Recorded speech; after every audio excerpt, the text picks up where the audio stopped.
Thank you very much for joining us wherever you are. This is SlyMedia, and as our motto, we say SlyMedia, building bridges. Jesse Geneitica, news and current affairs.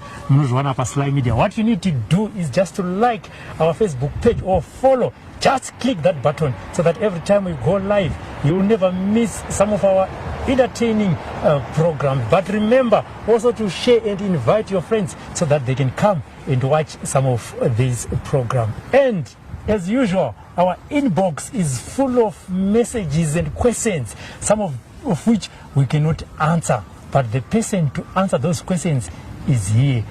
Is Prophet Madungwe a mental case or is misunderstood? Vakawanda varikuya vachitifunza kuti nai munhu anonzi Prophet Madungwe anopenga here, akanyatsoita sei, pfungwa dzake zvinofamba sei? Tikati aiwa mubvunzo uyu makambobvunza, mubvunzo uyu muri kuramba muchiubvunza. Tikati aiwa regai tinovatsvaga vazvipindurire.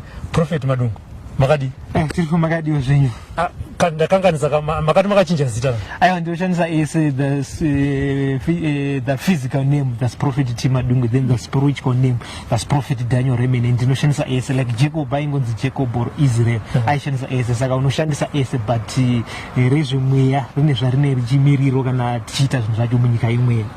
Kana I know kuti munotaura naMwari direct. Mwari vanokuchidzeni zita ripi? Ire talent kana kuti the one Daniel. All right, from birth in the Shandisa in heaven and Shandisa Prophet Madungwe in heaven, they do not know Prophet Madungwe. Okay. They know Prophet Daniel. Shanda remain in Dinosuto as a surname, but they know Prophet Daniel. Even the day when I was ordained to be a prophet here on earth, I was called, this is Prophet Daniel. That's my name. Daniel, it means God is my judge. So whenever I'm doing these spiritual things, my judge is God, not anyone else. That's why God has chosen that name. Even if you look in the Bible, munwes angani zita like vakashandira Mwari zvanga zvine meanings, like even Abraham akachinjwa from Abraham to Abraham because zvine meaning. Saka nyaya mazita takamboitaura tikati ipai mazita, zita rinocontribute to your person. That's why even Daniel pakaisa mugomba reshumba, they couldn't judge him because anokwanisa kujudge Daniel, it was God, not the human beings or anyone. Because zita, even Solomon, aisanzi Solomon angani staragereria is zita rakapiwa, and Solomon means peace, and patime yake hapana mboita hondo tapa pana David achimonofa Solomon achipinda hondo ndo vaitomira because zita rikuti peace rauya ndetika. Then even Esther aisanzi Esther angani rimwe futi zita, even Jacob akachinjwa. So we see these great men of God vavani mazita vakapiwa nevabereki, but vabereki vane maerrors avanoita pakupa mazita. Saka vanhu ngatipei mazita ane zvaanoreva because zita rinocontribute. Ukanzi nhamo newo chapedzisirawo nhamo shall follow you. Saka mazita kana kuti muchaneta vanani kureva kuti people mazita ane zvaanocontribute even munyika yomweya, even masendems anditika zvavano kuti Prophet Madungwe anditika kureva malines at the same time vanhu vachifollow Prophet Madungwe zita rine zvarinocontribute. Saka that's why a Prophet Madungwe achinzi Prophet Daniel. So iro ndere pano panyika ramunoziva ripachitibva, but I am Prophet Daniel ndoro vanoziva naro kudenga. Hadi ipapo Prophet Madungwe question yatatanga nayo vakawanda vanoti muchitanga kuuya makati mimi makaenda kudenga kunoita birthday party naMwari, makazodzokera zve mukaenda kuhell, mune zvakawanda zvamakataura kuti muri kuita direct naMwari. Vakawanda varibva kuti imimi vanhu veSlyMedia sei muchipa murume uyu mukana? Hamuoni here kuti anopenga anofanira kunge atori mumental institution muchirapwa muchipiwa mapirids. Handiti toda kuti mupe mukana kuno vanhu vamutaure kuti anopenga ndiani, ndevanhu vari kukuona here kana kuti ndimi kana kuti tisu veSlyMedia?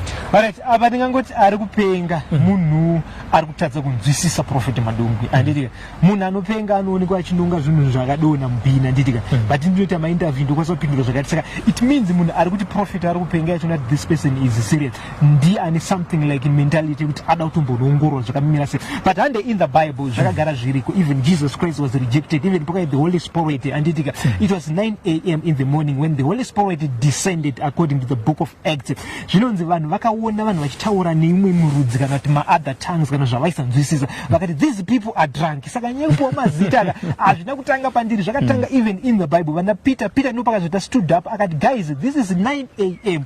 Why are you saying we are drunk? 9 a.m. tangatangwa nguva. So vakanzi zvidhakwa, but vasiri zvidhakwa ari Holy Spirit anga asvika. Saka we see kuti panoita zvinhu zvaMwari vanhu vanokupa mazita, but it does not mean kuti vanhu ivavo pavari vari kutaura izvozvo zvoreva kuti Prophet Madungwe vari kupenga aiwa maonero avo ende maonero avo chero ndikasara ndiri one chiti ndiri correct vese mamillions even Jesu paakafa vazhinji vakamuti is wrong but iye anga right saka kuwanda kwevanhu kana kuti vanhu vataura zvavanoda vanhu ngavataure zvavanoda because people they always talk even vaprofita vaitaura even zvaidi saka maonero avo but problem iyo ndeyekuti only those in the spirit shall understand the prophet mukana munhu asinganzwisisi Prophet Madungwe haasi in the spiritual realm because you cannot just come from your home apa ungane small house then you want to understand a Prophet Madungwe anditika akuna zvakadaro Prophet Madungwe vanonzwisisiwa nemunhu ari mumweya not ari level repasi saka ma levels anosiyana kune vamwe vari ma lower levels saka ndinoziva kuti Prophet Madungwe anopenga but in heaven ndinoziva kuti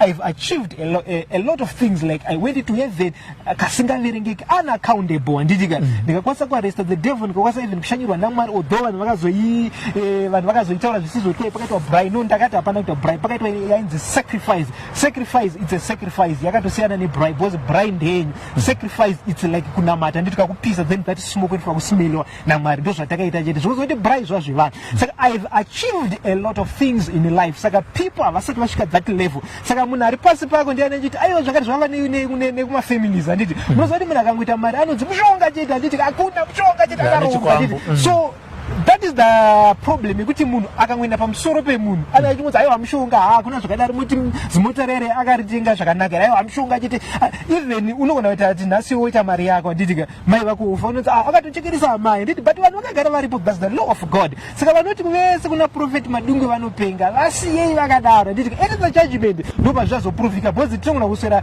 tingopedza nguva kubva since tichitanga navanhu vanongoti Prophet vanopenga but ndiri munhu anozviita zvakaita mainterview saka those guys tofa kuvasiya bozi ivo ndo vari kutopenga havasi kuziva zvavari kuita Prophet Madungwe vanoporesa Prophet Madungwe vanodeliver vanhu but ivo havasi mumweya ndosaka vasinganzwisisi anditika I hope mapindurwa mubvunzo uyu handiziva kuti uchadzoka zvakare here kuti Prophet vanopenga this time ukangoti Prophet vanopenga here kuti dzakanyatsokwana here tinongokupai link toti apa vakazvipindura Prophet mune nyaya yamakaisa paprofile penyu apa ndo imwe yatati tiyo kuzotaura nezvayo makati Mwari chii we said every month tinobudisa inonzi monthly message kuti heaven iri kucommunicate kuti kudini earth kuti Mwari vari kudei ndeipi message yavada kuti izikamwe to the people although dzinobuda dzakawanda kana zvakawanda zvinoitika in heaven but every month tine message iri yatinopa so last month yanga yakanzi God was racist it was the past anditika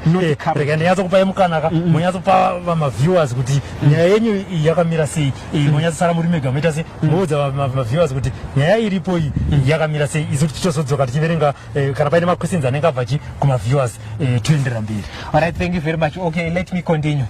Let me continue. So let me say what I was about to say. God was a racist. So when we are saying God was a racist, tikutaura in the Old Testament because Prophet Madungwe ndakataura ndikati when you see Prophet Madungwe you are seeing the Daniel of Old Testament. Apana the difference changosiyana is the body but the spirit man which is operating upon Prophet Madungwe is the spirit which was upon Daniel. Ndakataura ndikati tinema three spirits in the Bible and it inherited the spirit. The first spirit it's for the public like the spirit of Jesus Christ.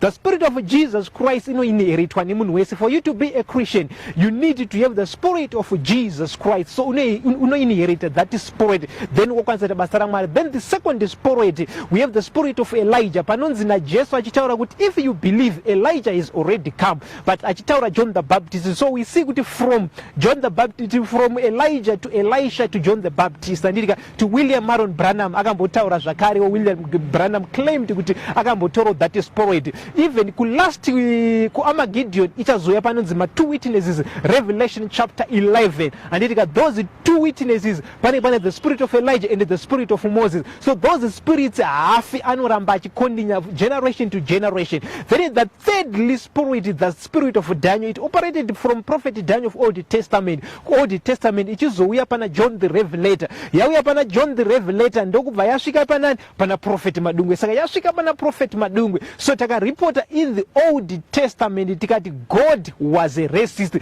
The spirit story of Daniel ndio yaitaura in the Old Testament. Anditika tichitaura kuti kudi, let me explain kuti zviri kumborevei zvatiri kuzama kutaura kana tichiti God was a racist. So it was reported anditika for the past kune zvakaitika, saka toziva kuti panenzi was zvinoreva kuti zvinhu zvakaitika, hatisikura kuti nhasi God is racist anditika. Dai Mwari vari racist, dai pakanzi God is racist anditika, but pakanzi God was, it means zvinhu zvakaitika ku Old Testament. So we see kuti in the Old Testament anditika we see kuti Old Testament anditika Old Testament God was said to be the racist. The reason why ndezvekuti he was the God of Israel and the God of men, because hakuna munhu angasiri muJewish aifanirwa kunzi anamate Mwari. He was God of Israel, that's why I am the God of Israel. He was not God of anyone, but it was abolished. Jesu achifa, but that cross panot, it is finished anditika. The curtain was torn over, but the whole of holies ichivhurika kwaenda mupriesita anditika even vanhu vaisabvumidzwa kunamata, only a priest ndiaitora ropa opinda muhall of holies anditika onamata oita intercede before God with your sins anditika. But ku New Testament Jesu achiuya, racism was abolished. Saka ku New Testament racism haichabvumidzwi. Munhu anoita racism kureva kuti ari kukanganwa nguva yatiri, because ku Old Testament ndo kwaitwa racism. He was God of Israel and not only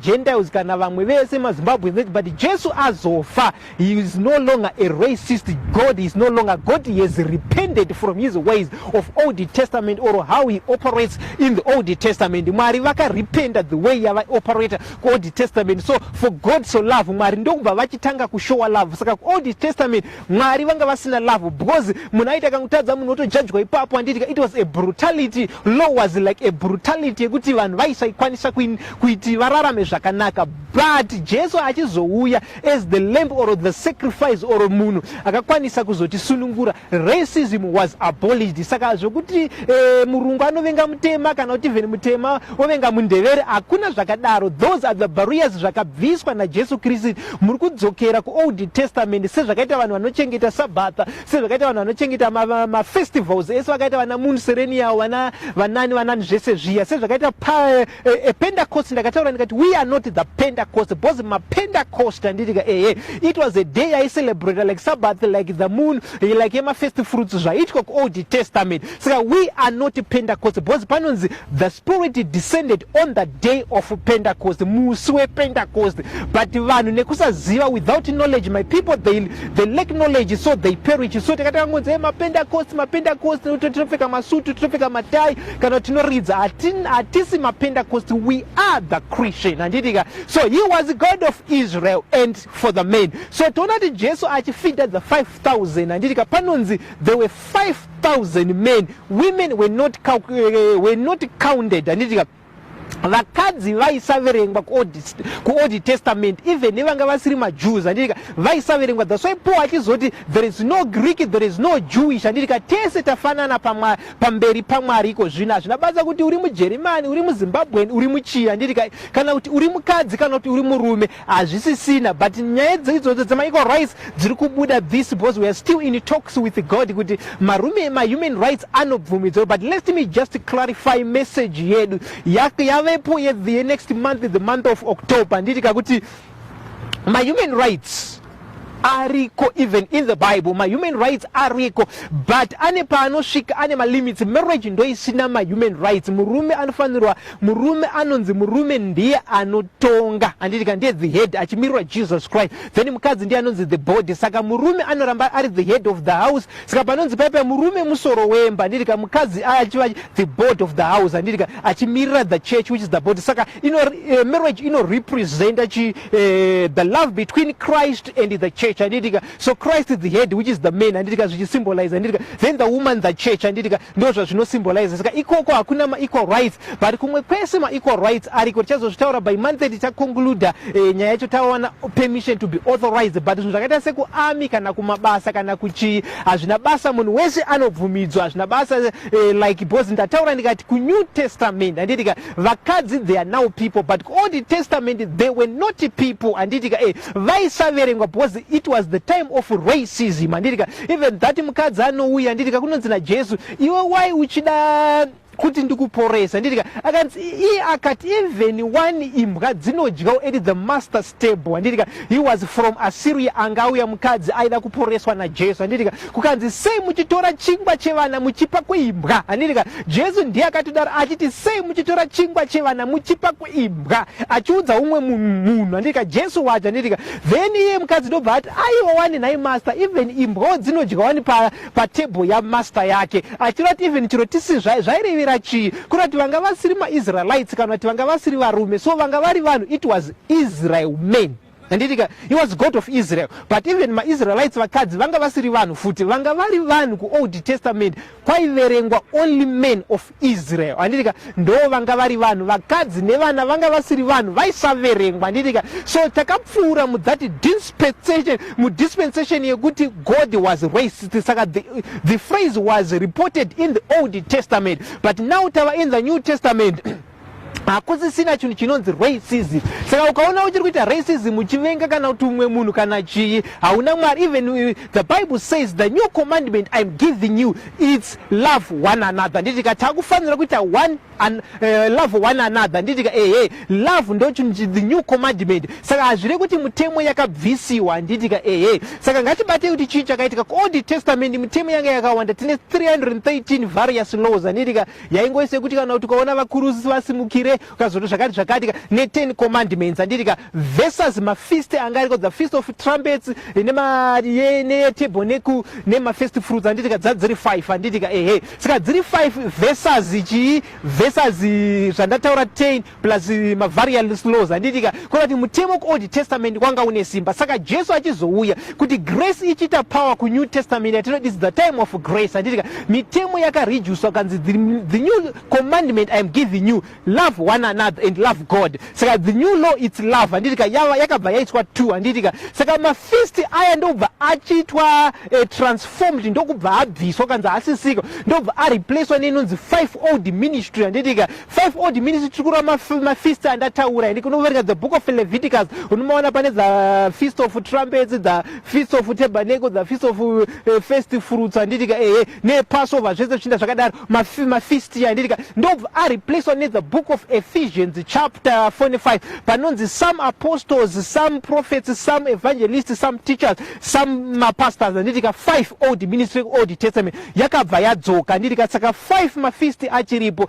but grace ndokubva yachinda pamusoro nawo. Saka the law yakabva yabviswa. Saka grace, saka chitarisai macallings i5 ariko, 5 old ministry anotaura the apostles, the prophets, apostles, mapastors nemateachers, Ephesians handitika, versus 2 malaws. Saka kuri kuti law yava pasi. Saka iko zvino ukatadza hauiti stoned to death handitika, unozomirira pajudgment. But mutemo uchiri kushanda nokuti kana une love you cannot kill, kana une love you cannot take someone's wife, kana une love hakwanisi kuitira something chakaipa kune umwe wako. Saka love yakacover the umbrella yese, mutemo yakaiswa into love. Saka kuNew Testament racism haichadiwo because God is love. So kunonzi kana iwewe uchitadza kuda munhu ari panext, ungada sei Mwari wacho wausiri kuona, iwewe uchitadza kuda wacho ari panext newe, kureva kuti wacho wauri kuona ukatadza kumuda, because the first person Jesu anoti makandiona ndine nyota hamuna kundipa mvura, but hakuna munhu anenge aona Christ, but munhu akauya, munhu is the image of God handitika. Saka kurati munhu asvika pauri papa achiti ari kunzwa nyota handitika, it's Jesus Christ handitika. Saka makandiona ndi, saka munhu anofanira kutanga kufarira munhu ari panext newe,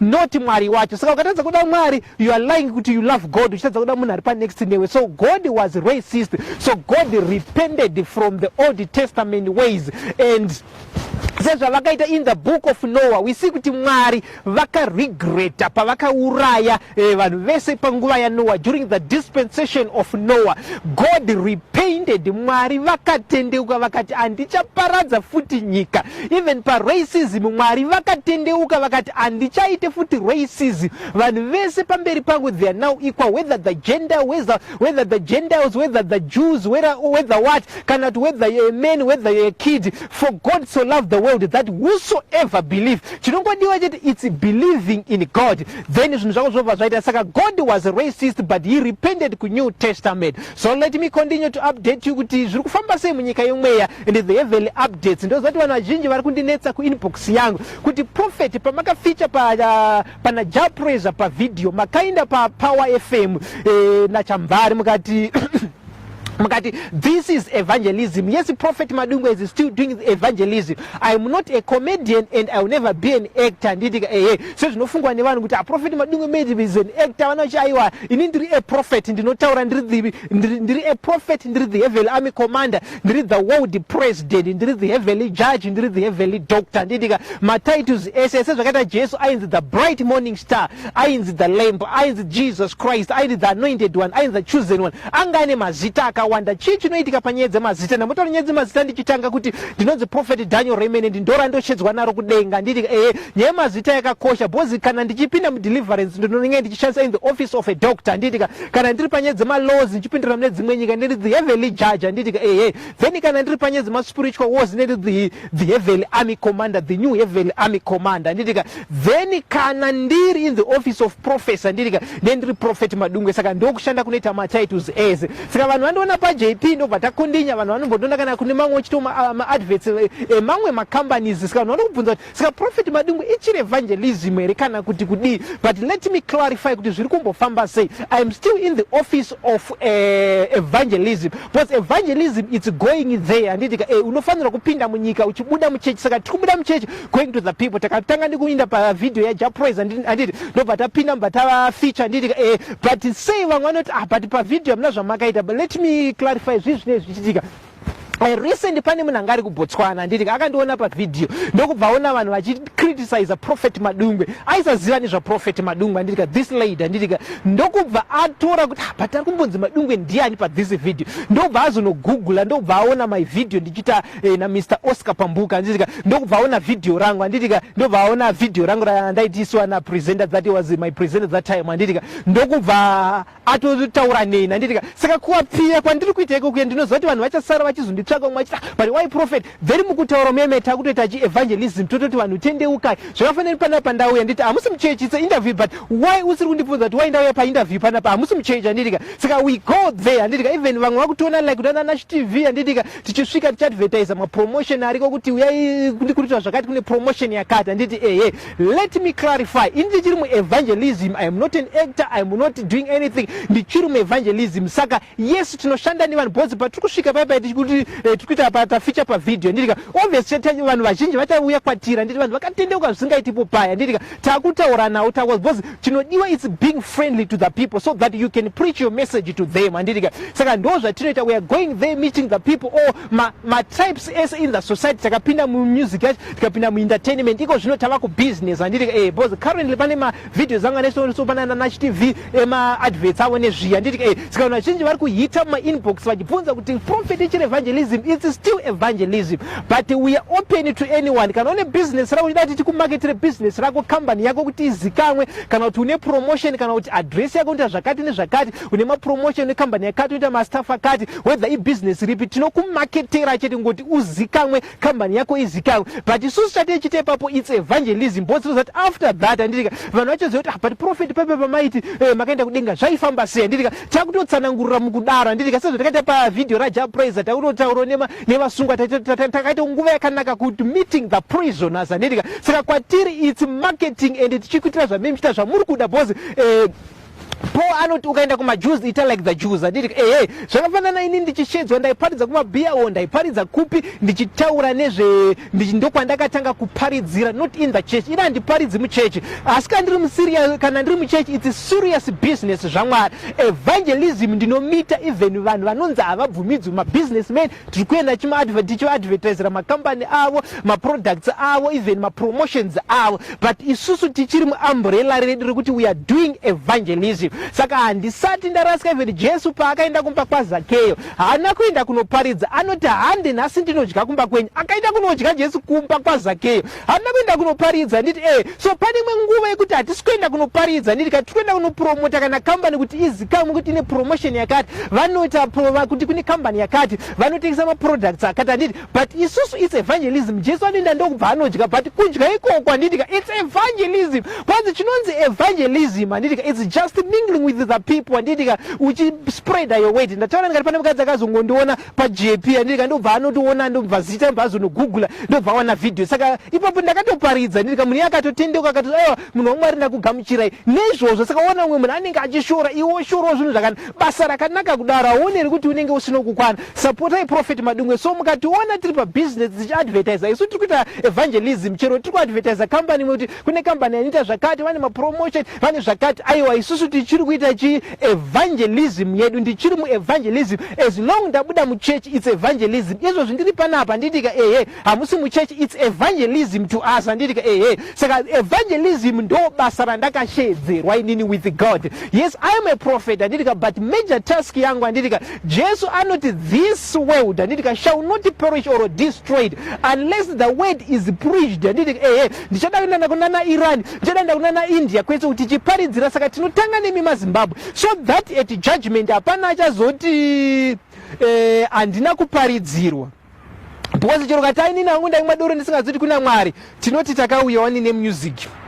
Wakati I was a businessman handika tinoti wani takauya wani tichiadvertisa makambani tichitaura nevana handika. Saka you never have any excuse before the Lord kuti aiwa inini hatina kuzvinzwa, hatina kuzipoza. Prophet Madungwe is going everywhere, hatisati tatopedza handika. Vemusic industry tikushanda navo handika nevanotoda vamwe vaimbi uyai tite mavideos tite tichishanda nemi. Vemakambani uyai futi tiadvertise makambani enyu handika, maproducts enyu, mapromotion. Chatiri kuita isusu toda kuti vanhu vauye kuna Mwari. Even zvakanaka kuti kambani yenyu idhile nemunhu waMwari, because zvine zvazvinokubatsirayo. Even Mwari vane mafavors avanokupai. So the door is still open, because evangelism ndo yaProphet Madungwe. Tichienda kunze kwenyika kusvika tasvika kunana India, kusvika tasvika kunana China, yes ndozati umwe munhu anenge achiti zvekuitwa Prophet Madungwe is very wrong. Aiwa hapana chakamboipa. I have one boss who is God, so I listen my God, not anyone. But let me clarify panyaya about yambobvunzwa tichitanga this interview yanzi mukabraya mukaita chei. Ndakati musi wa 20 October, that was 2016, ndakati the Lord shall visit the prophet. That was the statement. Eri kuchechi kwedu vanhu vaiziva kuti Prophet Madungwe ndo munhu chete ari kushanyirwa naMwari. Then the invisible God handidika became visible to the Prophet Madungwe. He appeared. Then meat was brought. Yes, they reported ipapo no reporters meat zviri wrong. Ndikati meat was brought, but when meat was brought handidika it was sacrificed handidika kunonzi chipiriso, noti kuti kwa pakazoitwa braai pakazodeisa zvifunga nevanhu kuti prophet vakabraya naMwari. Hatina kubraya nyama, please, you are tarnishing my name. Like zvinoita mafake accounts anenge achitanisha prophet nevanhu vanoripota zvisizvo pamusoro paProphet. Ndakati it was sacrificed. Chinonzi sacrifice ichi chipiriso. Yes, of course imi munoti braai, because chipiriso nebraai zvakafanana, because kungopisa nyama handiti saka imi munobva mati aiwa inonzi braai, haisi braai, chinonzi sacrifice. Ndikati after that handidika the remainder yakasara it was converted from meat handidika sezvakaita Jesu achichinja mvura achinisa kuwine, it was converted to spiritual liquid yakazoenda in heaven in 12 bowels handidika hakuna kuenda nyama sezvinofunga vanhu. So vanhu venyama pakanzi Mwari vari kuuya vanhu vakafunza kuti tichatora kamera yedu tonoona neziso, toona nekamera sezvandikuita so ndichitorwa nekamera ndichiparidza, tonoona Mwari tichitora sezvinoita China president kana US president achishanya kune imwe nyika kunzi panoridzwa pfuti, panodi kunzi mutungamiri wenyika uya pogarwa pasi porwa press conference. Aiwa zvinhu zvemweya remains spiritual handidika. Kana wanga usina ziso remweya hauna kuona, because even Prophet Madungwe vakashandisa the spiritual eye, because there is eye in this physical eye handidika, because munhu ane two maziso, pane the physical eye rauri kuona iri, kozoita the spiritual aya handidika, kozoita nzeve dzemweya, kozoita nzeve dzenyama zvakare. Jesu anoti vane maziso asi havaoni. Aireva kuti vane maziso enyama asi havana ziso remweya rinoona, right? Vane maziso asi havaona. Nditi hazvaireva kuti vanga vari mapofu handidika. Zvinhu zvemweya zvinoda, ndakataura ndikati zvinhu zvemweya zvinoda inonzi interpretation handidika. Jesu zvinhu zvake zvese zvazviri in parables. Saka pakaripotwa God's visit, it was reported in parables handidika. Pakanzi meat was brought handitika it was vanhu vakatenga kuti asaka pakati but aiwa handitika Jesu anoti let the dead bury the dead handitika munhu akafa angavigei munhu akafa. Let me explain kuti aizama kuti what's Jesu aishandisa maparable mukusha akazonokusha mbeu dzake paka pane makwai the lost sheep akazoti the lost coin handitika aitsanangura zvaita Israeri zvavainzwisisa handitika kuti atsanangure the kingdom of God handitika saka that was a parable handitika sikapanonzi let the dead bury the dead zvaingoreva kuti munhu asina Mwari is dead handitika kana usina Mwari wakafa handitika unenge uchinzi wakafa. Saka vanhu vacho ivavo Jesu anoti ivavo vanhu vari kutadza kuuya kwandiri handiti vachienda kurufu havana Mwari they are dead. Saka let the dead bury the dead handitika saka zvinhu zvaJesu especially those four gospel Matthew, Mark, Luke and John handitika anoda interpretation sezvati the book of Daniel kuti Daniel aita akaona vision paipo interpretwa kuti zviri kumboreva chiko zvataurwa nemuprofita Daniel handitika zvointerpretwa handitika so chiri kudiwa it's about kuti iwewe handitika unoda interpretation sezvakaita Philip achitsanangurira that is the man of Acts handitika pana Acts the Ethiopian minag anosvika kutsanangurira Bible. Saka kutenga Bible doesn't mean you understand it handitika kana even kurita in your life handitika kana kurita mufoni mazano zvaizi unongoisa mufoni handitika hazvirevi kuti unorinzwisisa you need interpretation handitika. Now regai tipinde panyaya yemavaccines handitika chinonzi vaccine vanhu vazhinji vari kundibvunza kuti nhai munhu waMwari chinonzi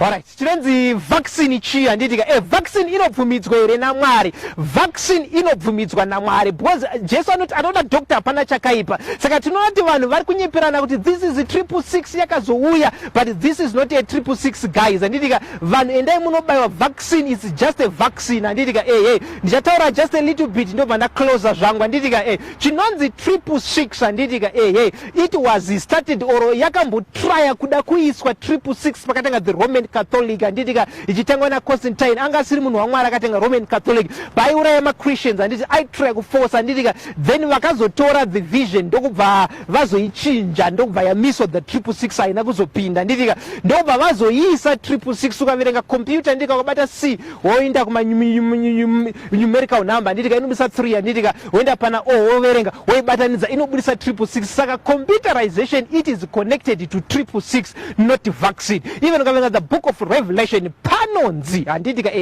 panonzi they shall worship the beast. Saka vaccine is such a worship handitika saka vaccine zvinhu zvakatosiyana. Saka vaccine guys musosara muchinyepirana it's 666 no haisi 666 ichazouya then the last 666 pachazoitwa endorsed ichaitwa pa the Armageddon the last battle pa Israel ichaitika vanhu vachifighta Israel vanhu vachidi ndo inonzi 666 ndo pachazopinda 666 chaiyo kwete zviri kuitika izvi. Saka vaccine haisi 666 sezvinofungidzirwa nevanhu kuti aiwa it's 666 hakuna zvinhu zvakadaro. Vanhu endai munoitwa vaccinated hapana chakamboipa kana kuti zonzeo inozoenda kuhewa hakuna zvinhu zvakadaro. Vanhu havaendi kuhewu nekuti maiswa vaccine mushongawo wakangofanana neumwe. Yes I know my governments they are desperate nezviri kuitika. Then let me also tibati nyaya dziri kuitika kuti world order iri kufamba sei 1990 ayo tinoti 1940 handitika pakaitika world order zvakare pa second world war